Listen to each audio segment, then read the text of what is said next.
The last gift of a dying empire. The Zirean Empire was dying. Once powerful across many star systems, their cities now stood quiet, and their fleets were broken. The old king sat on his throne, angry and afraid. He had only one child, Princess Thalexa. She was beautiful, proud, and trained in all royal customs, but to the Zireans she was useless. Thalexa had been born infertile. No child, no heir. The royal scientist declared it when she was still a baby. From that moment, the king's heart turned cold. In his eyes, she had no value. But now, the empire needed peace. And so, the king made a decision. He would give Thalexa away, not to another royal house, not to a great alien power, but to a human colony on the edge of known space, a gift to buy time. Thalexa stood quietly inside the golden transport ship. Her long violet dress shimmered under the dim lights. She looked strong, but her hands were shaking. She had never left the Zirean homeworld before. Now she was being sent away like a package. No title, no honor, just a symbol of surrender. The Zirean guards did not bow to her. They did not speak. Even the pilot avoided her eyes. She was alone. When the ship landed on the human colony world of Elandra, a crowd waited at the spaceport. Soldiers, officers, and one tall man in dark armor stood at the front. His name was Captain Elias Ford. Elias had seen war. He had faced alien machines, pirate fleets, and deadly storms. But this moment was different. The alien princess stepped out of the ship with her chin held high, but her eyes, those golden eyes, looked tired. "Welcome to Elandra, Princess Thalexa," Elias said, bowing with respect. Thalexa nodded once. She didn't speak. Later, in the human capital, Thalexa was given a private room in the ambassador's wing. It was warm, clean, and full of strange earth smells, wood, spice, and fresh flowers. She touched a soft blanket on the bed and wondered why it felt comforting. No one at home gave her such care. Captain Elias visited once a day. At first, Thalexa ignored him. She believed he was just another guard. But Elias was different. He asked questions, not orders. He brought her tea instead of demands. And once he gave her a small plant in a glass jar. "It's called a star lily," Elias said. "Earth legend says it blooms only when it feels safe." Thalexa stared at the soft blue petals. The next morning, she placed the plant by the window, and for the first time in her life, she smiled. But something else happened too. That same day, a Zirean envoy arrived in secret. His name was Lord Vekron, the king's personal shadow. He entered her room without knocking. He looked at the plant, then at Thalexa, and hissed, "Destroy that thing," he said coldly. "Your mind is becoming soft." Thalexa stood up, confused. "It's just a flower." "It is hope," Vekron snapped, "and you were never meant to have any." The next day, Elias found the flower broken, its petals crushed on the floor. He didn't ask. He just sat beside her in silence. Days passed. Thalexa began to notice things. The humans were kind, but they were also curious. They didn't fear her like other aliens did. Children waved at her. Artists tried to paint her. Some people even cheered when she walked through the market. No one had ever done that before. She was not just a gift anymore. She was becoming someone new. Then one night, Thalexa had a nightmare. She saw herself in chains, her womb empty, her voice silenced by the king. She woke up crying, her body shaking. Elias came to check on her. She didn't push him away this time. "Why did your people accept me?" she whispered. Elias looked at her for a long moment. "Because we don't throw away life even when it's different." She turned away, but something in her chest felt lighter. Later that week, Elias received a secure message. It came from the colony's science division. They had done a routine scan on Thalexa when she arrived, to check for health risks. But what they found was impossible. He rushed to the lab. The results were clear. Thalexa's body showed fertility markers, strong ones. The humans didn't understand how. But Elias did. Something had been hidden, something powerful. That night, Elias stared out at the stars. Why would an empire lie about their only heir? He asked softly. In the palace of the dying king far away, a dark council met in secret. A signal had come through. A dangerous truth had escaped. Thalexa was not broken, and now, she was theirs no more. A spark the empire feared, it began with a single flower. The star lily that Elias had given her bloomed again, bright, delicate, and glowing faintly under the moonlight coming through the window. Thalexa stood quietly beside it, staring for a long time. Her fingers brushed the glass, and for a moment she forgot who she was. She was not a symbol, not a prisoner, not a broken royal with a useless body. For the first time, she felt alive. But what bloomed inside her was more than a feeling. Her body had started to change, gently, quietly. She felt warmth in her chest, a pulse that hadn't been there before. She had dreams that weren't dreams, visions of a child running through alien fields, laughing with two worlds' colors in their eyes. She woke confused. Hope was not a feeling she had ever been allowed to hold. But it was growing now, whether she liked it or not. One morning, Elias entered her room holding a tablet. His face looked serious, more than usual. "Princess," he said carefully, "our doctors ran more tests after the first scan. We didn't tell the Zireans." Thalexa sat up, alert. "Why?" "Because your body is rebuilding itself. There are active cells, fertile cells. Your DNA has started reversing the suppression markers." Thalexa blinked. "Suppression?" Elias nodded. "Your infertility wasn't natural. It was designed. Someone changed your body when you were young. But now, for some reason, it's failing. You're healing." Her breath caught. She stood, her legs shaky. "That cannot be. My father, he was told by the royal medics." "They lied," Elias said gently. "Or he ordered it." Thalexa stumbled back, gripping the wall. The weight of those words crushed her. The king, her own father, made her infertile. On purpose, to keep her from ever producing an heir. Not because she was weak, but because he feared her strength. The next day, strange things began to happen. Zirean envoys, dressed in black and gold robes, arrived. Without warning, they did not speak to Elias or the human ambassador. They walked the colony silently, scanning places where Thalexa had visited. Their faces were cold and unreadable, but their actions felt like shadowy knives. Something was wrong. One envoy, even, tried to access the colony's secure files. When security stopped him, he whispered a single word: "Heir." Elias placed a team of guards around Thalexa's room, but he didn't tell her the full truth. Not yet. Instead, he tried to keep her calm. He brought her books, shared human stories, even showed her the stars through a telescope.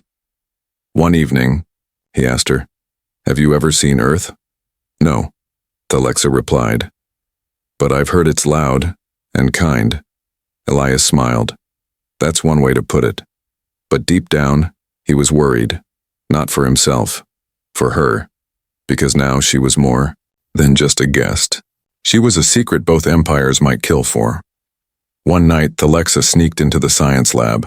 She needed to see the results herself. She had to know the truth. The machine took only a few seconds to scan her. When the results showed on the screen, she gasped.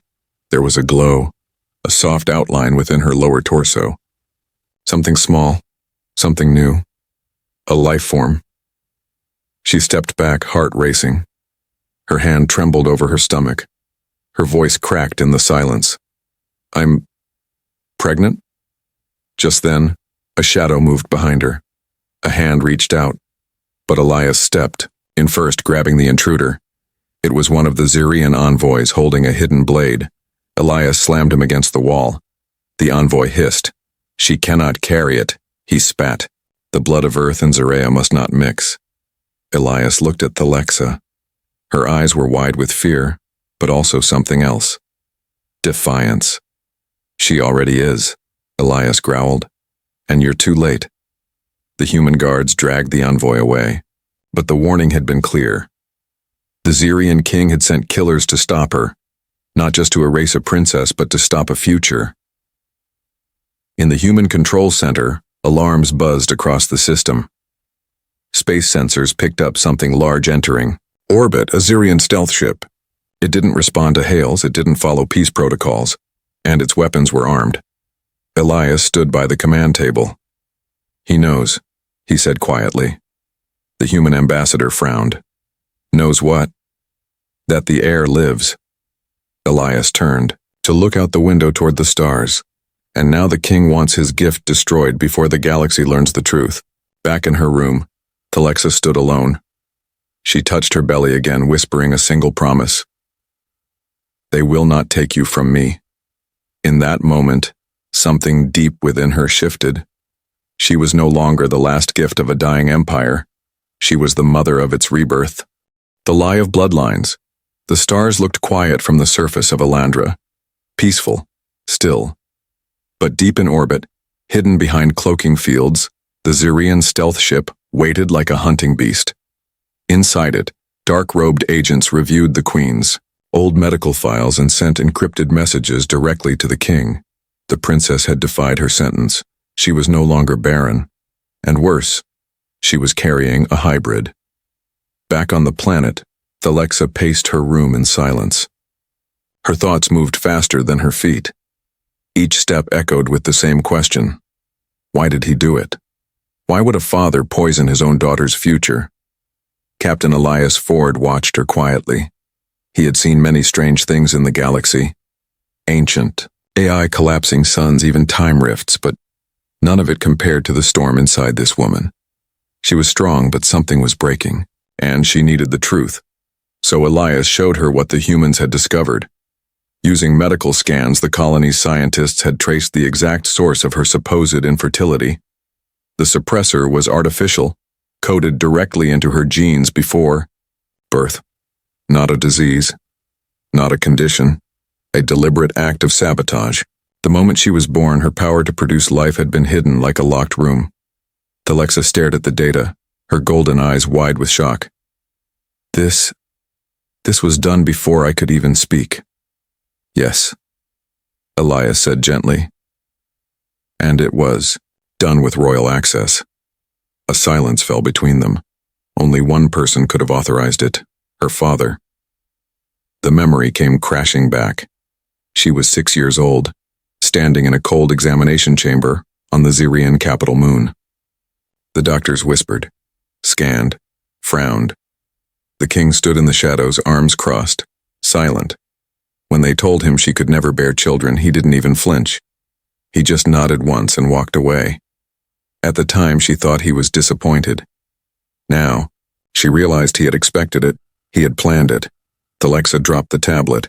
Her knees buckled, but Elias caught her. She didn't cry. She didn't scream.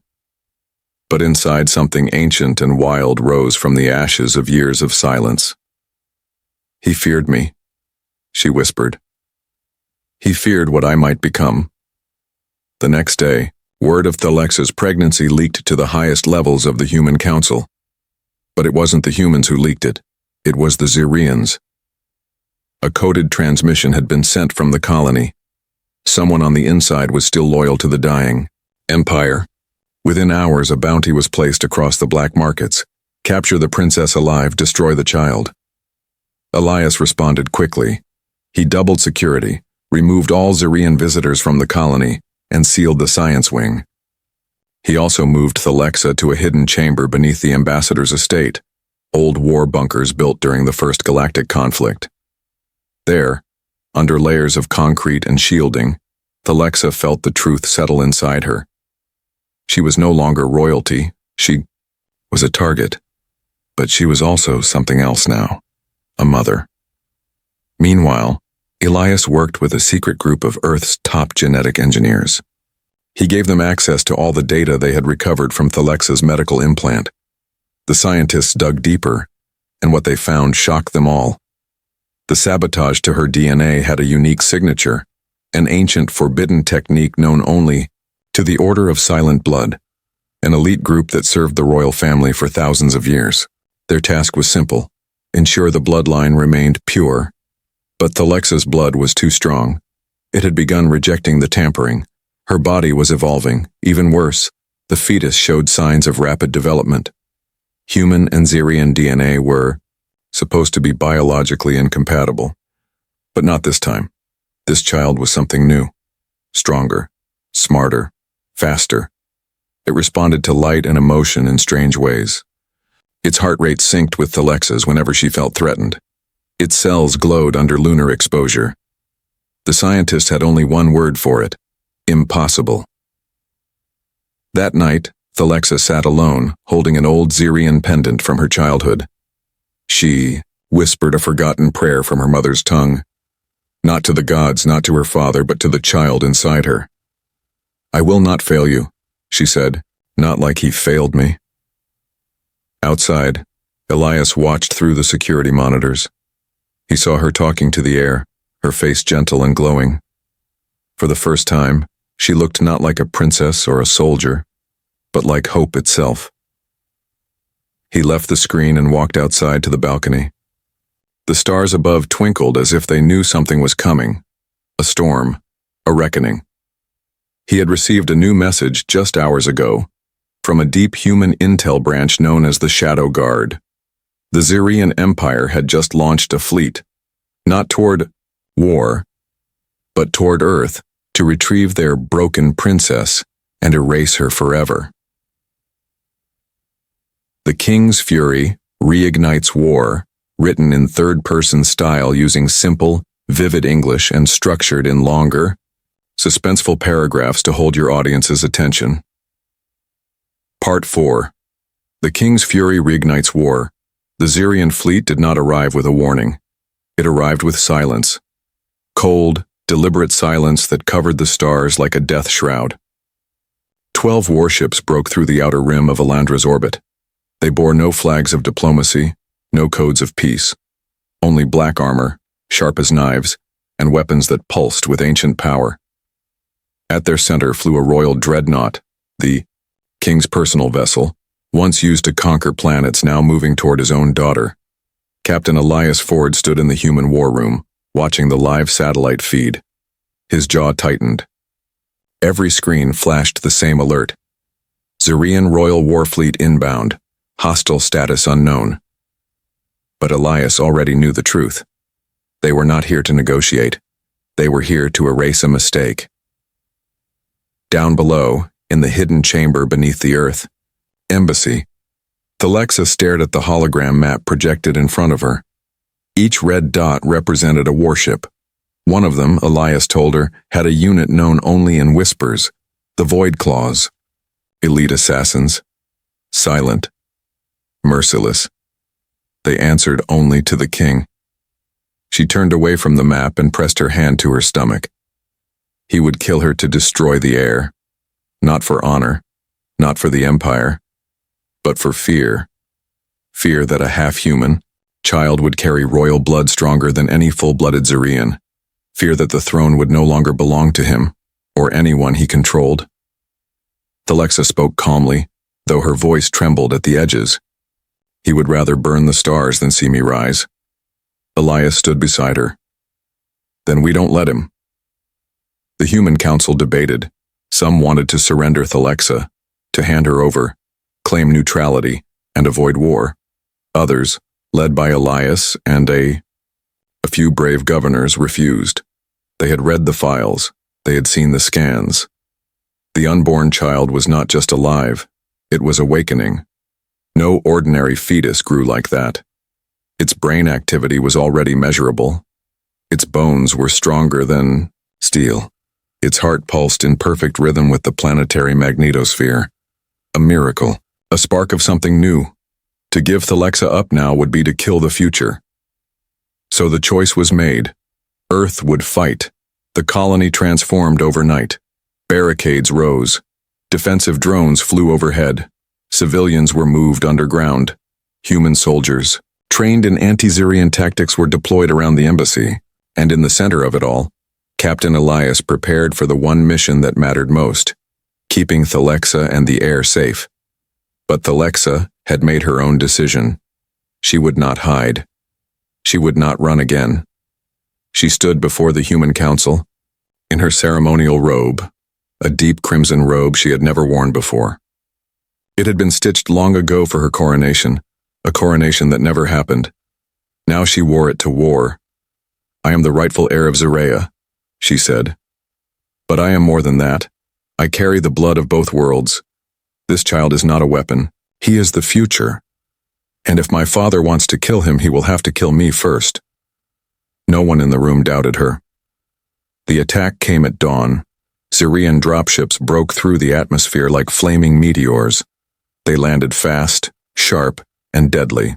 Dozens of armored soldiers spilled out, tall, silver-skinned warriors wielding curved blades and pulse rifles.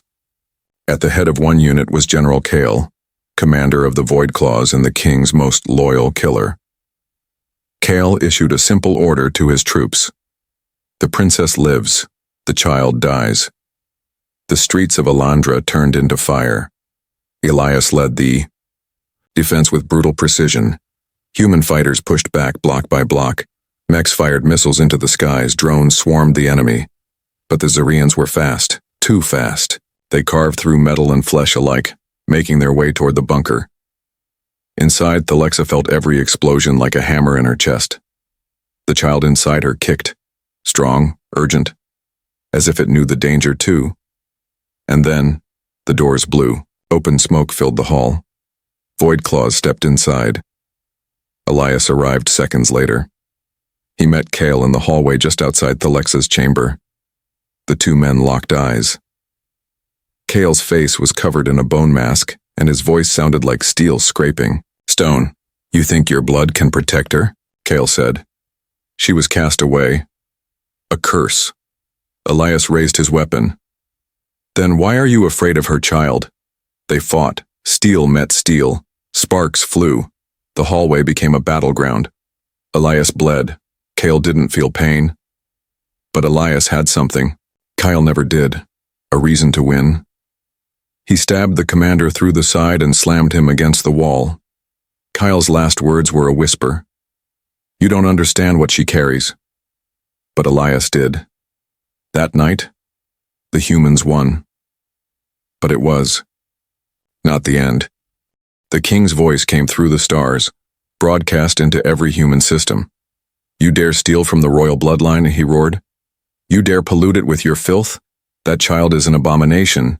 You think you've won, but you've only lit the fire. I will come myself. I will wipe your world from the maps." And then the message ended. Silence again, but this time it was the silence before a storm. Thalexa stood watching the screen. Her hands were steady. Her eyes, sharp as blades. "He's not coming for war," she said. "He's coming to stop, something he cannot control."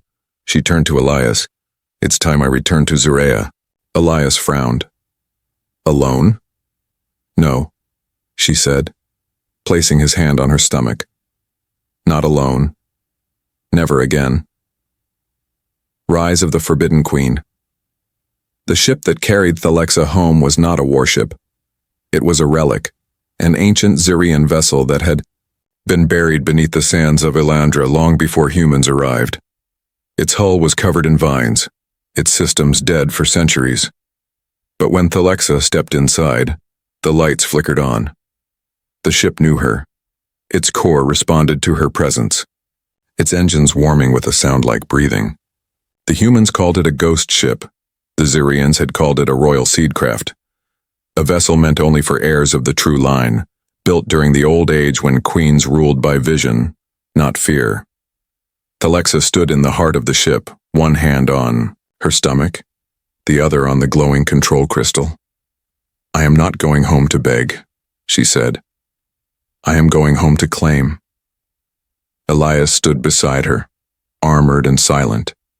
He said nothing, but his eyes burned with purpose. They left Alandra behind, like a fading dream. Zirean had changed. The once golden towers of the capital world were now black spires, sharp and lifeless. The people walked in silence, their eyes lowered, their joy erased by fear. The king ruled with iron laws and digital chains. Every street had a drone. Every room had a camera. No music played in public anymore, but in the hidden corners of the empire, rumors had started to bloom like wildflowers. The princess lives, she carries the air, and she's coming home. The royal seedcraft broke through the clouds above the capital city without warning. Zirean warships tried to intercept, but the ancient vessel ignored their commands. It flew as if guided by fate. It landed not at the royal hangars but at the Circle of Stars, a sacred site where royal lineages were once proven in fire and crystal. Crowds gathered, silent, confused. The guards raised their weapons, then lowered them, because the ship opened, on its own, and Thalexa stepped out radiant and calm, dressed in the robe of her foremothers. The wind caught her hair, the old sun catching the silver streaks now glowing in her veins. Her pregnancy was visible, proud and strong. The people gasped. The soldiers froze. No one moved, because behind her walked a human, and yet he looked like a guardian of the stars. Inside the palace, the king screamed. He threw a glass against the wall, his hands shaking. "Bring her to me," he shouted. "Alive if possible, dead if necessary. Kill the human, kill the child."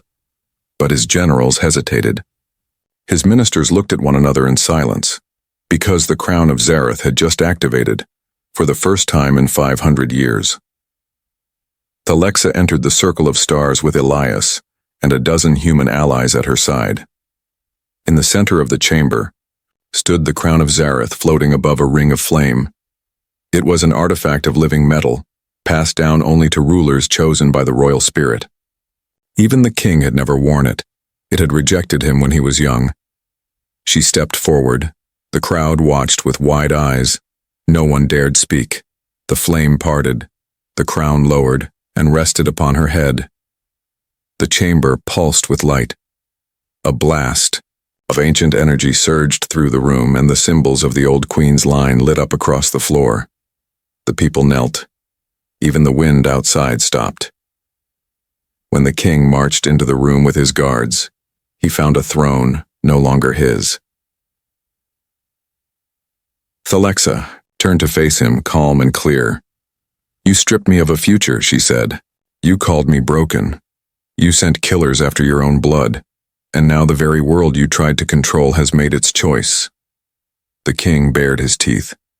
"You think I will step aside for a half-breed child?" "I don't think," Thalexa said. "I know." At her signal, rebel commanders across the empire launched their uprising. Cities ignited in light. Old military units loyal to the ancient queen switched sides. Zirean citizens, long silenced, poured into the streets with banners from history. The empire cracked. The palace shook. Blades were drawn. Guards clashed with guards. Elias fought at Thalexa's side, keeping her safe as chaos roared through the halls. The king tried to flee but was trapped in the upper tower. It was there, in that cold stone room, where Thalexa finally confronted him, alone. He was old now, weak in the light. "You were never meant to rule," he said. "You are not pure. Your child is an insult to our blood." Thalexa looked him in the eye. "No, my child is what our blood always feared, a new beginning." She turned her back on him and left him to the silence of his own ruin. Outside, the people sang again for the first time in decades. The skies of Zirean cleared, the great flags were lowered, and a new symbol was raised above the capital tower, an emblem of unity between Earth and Zirean, crowned with the glowing image of a mother and child. Thalexa stood on the balcony, her hand resting on her belly, her eyes full of quiet strength. She had reclaimed her name. She had claimed the crown. But the war was not over, because in the shadows of the universe, other empires were watching, and they feared the child growing inside her more than any army. The battle for two thrones, the Zirean palace, was still burning when Thalexa stepped into the Hall of Judgment. The high walls, once carved with the symbols of the old queens, were cracked and stained with ash. The throne sat at the end of the long corridor, tall and cold, untouched by years of cruelty. Her father had never truly sat upon it. He ruled from fear, from shadows, from command towers deep underground. But the throne was something older. It demanded more than strength. It demanded truth. Now Thalexa stood before it, not alone. Beside her, Elias held her arm as she walked, slowly, carefully. Her child stirred within her, full of life, full of something more. Every step she took sent a message to those watching. She was not a symbol anymore. She was not a gift. She was the queen Zirean had tried to forget, and now she had returned. Across the empire, confusion and hope spread together like wildfire. News of the crown's awakening, of the king's retreat, and of the princess's survival traveled faster than any fleet. Entire moons stopped production. Military units went silent. On the cold world of Nerith, where rebellion had died years ago, a group of miners painted her name on their station walls in glowing blue paint. Thalexa lives. The bloodline rises. But the king was not gone yet. Trapped in the Citadel Tower, he made one final move. Using an emergency override system known only to the royal bloodline, he activated the Obsidian Protocol, a call for the last loyal Zirean fleet, hidden deep in the dark void beyond mapped space. Within hours, 50 ships answered. They began moving toward Zirean. Their orders were simple: retake the palace, destroy the air. Elias stood in the war chamber with rebel commanders and human diplomats. He studied the fleet's approach. The Obsidian ships were older but faster, designed for planetary assault, not negotiation. They would arrive in less than 48 hours. "We can't stop them in space," one general said. "They'll punch through the orbit and drop straight into the capital." Elias turned to Thalexa. "Then we stop them here, on the ground." Thalexa nodded. "Let them come. Let them see what a half-blood queen truly is." The preparations began. Human engineers worked side by side with Zirean rebels. Defensive grids were rebuilt. The Circle of Stars was transformed into a sanctuary stronghold. Healers and scientists surrounded Thalexa day and night, protecting her from stress, shielding her from risk. But even as they warned her to rest, she refused. She walked the streets of the capital, speaking to her people, face uncovered. "I'm one of you," she told them. "I was lied to, controlled, betrayed, but I did not break, and neither will you." Her voice reached millions. Across the empire, soldiers began to switch sides. Some even broke from the Obsidian fleet before it arrived, but others did not. The first wave of enemy ships landed on the crimson plains outside the capital walls. Their troops poured out in waves of black metal, faces hidden, minds wired with royal commands. They moved without speaking, without mercy. They believed Thalexa to be a false queen, carrying a cursed child. Elias led the defense from the eastern gate. He fought like a storm, directing human and Zirean forces with brutal precision. Drones screamed through the air. Plasma bolts lit up the sky. Above it all, the royal palace pulsed like a living heart, protected by energy shields powered by the crown of Zareth itself, but the enemy was too many. By nightfall, they reached the inner gates. Inside the palace, Thalexa sat in the birth chamber, her face pale but calm. Her body had begun its final change. The child was coming. She could feel his thoughts. Not words, not ideas, but presence. He was aware. He knew the world was watching. The pain struck wave after wave. Thalexa closed her eyes and whispered a name, one she had kept hidden even from Elias. "Orion," she said. "Your name is Orion, a name from a forgotten Zirean prophecy. The star-born unity, a being of two lights." Outside, the final battle raged. The enemy breached the gate. But before they could enter the birth chamber, a wall of defenders, Zireans, who once bowed to the king, formed a line. Shoulder to shoulder they stood in silence, not for the princess, not even for the queen, but for the child. Because they had seen what was growing. Because they knew the truth now. This heir was not just a symbol. He was something new. The enemy commander called for surrender. Elias refused. He raised his weapon last time, and charged into the flames. And then, just as the battle reached its peak, a pulse of white gold light burst from the palace tower. Everything stopped. The soldiers dropped their weapons. The air itself trembled. And in the center of it all, a newborn cried out for the first time. A cry that echoed through every frequency. Cry that touched machines, and stars, and hearts. Later, the silence would be remembered as the moment of unity. The crown fused with Thalexa's body that night. The enemy ships turned away, and across the galaxy, entire civilizations paused to ask the same question. What has been born on Zirean? A child the stars feared. The child was born beneath a blood moon. Zirean had never seen a night like it. The red-tinted light cast strange shadows on the city's shattered towers, while millions gathered in silence across rooftops and plazas.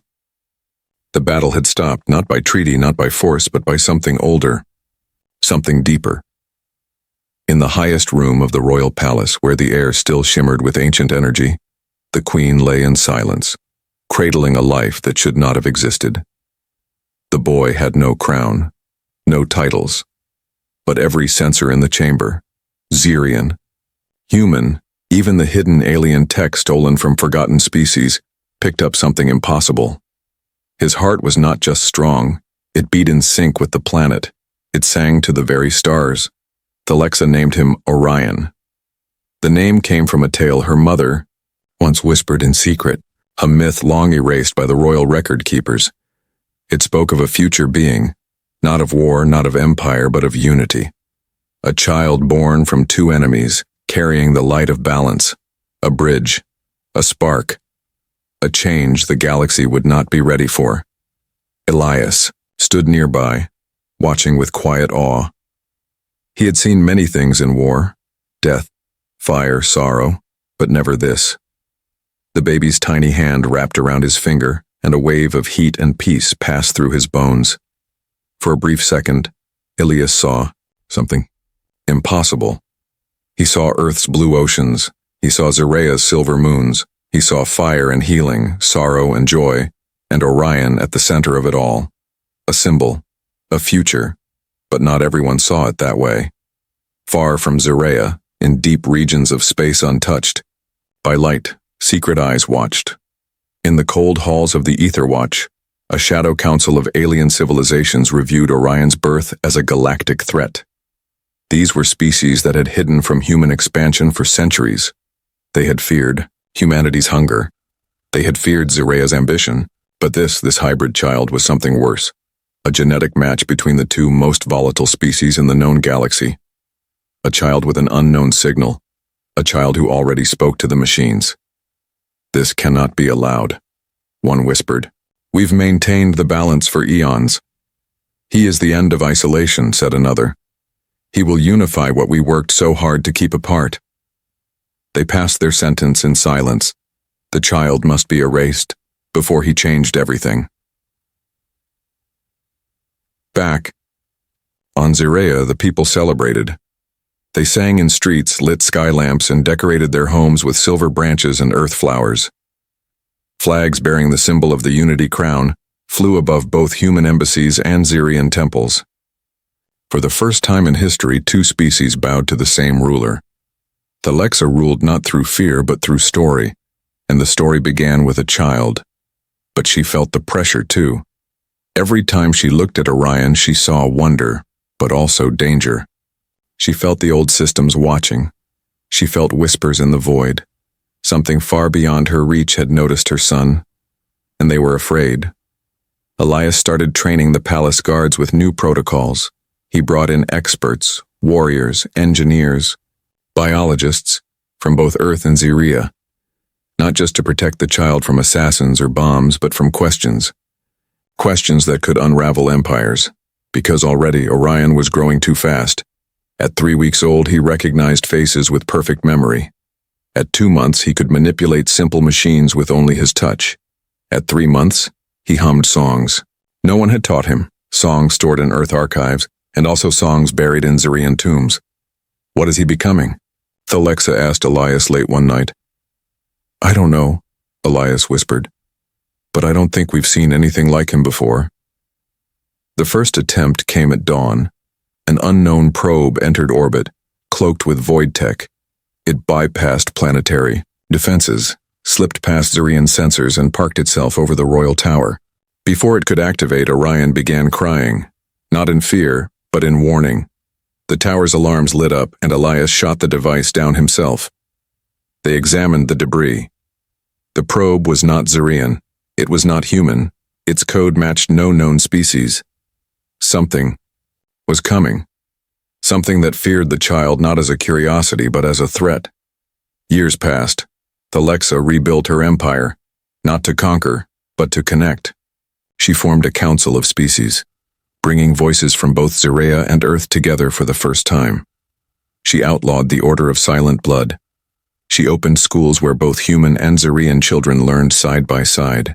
And yet in secret, she trained Orion in ways no child had ever been trained. She taught him history and war. She taught him kindness and caution. Because she knew, deep in her bones, that Orion was not just born to be a king. He was born to face what lay beyond. The edge of maps. What watched the stars from behind the curtain? What feared a single human holding an alien child and whispering, "You are enough." One night, as Orion slept, the sky cracked. Not with lightning, but with a message, carved into space itself, for all of Zirea to see, in a language not spoken for 10,000 years. The seed has bloomed. Now the gardens must burn. The stars did not twinkle. They shivered. And far beyond, in a realm untouched by any empire, a dark intelligence opened its eyes. The heir had been born. And now, the war for the galaxy's soul would begin.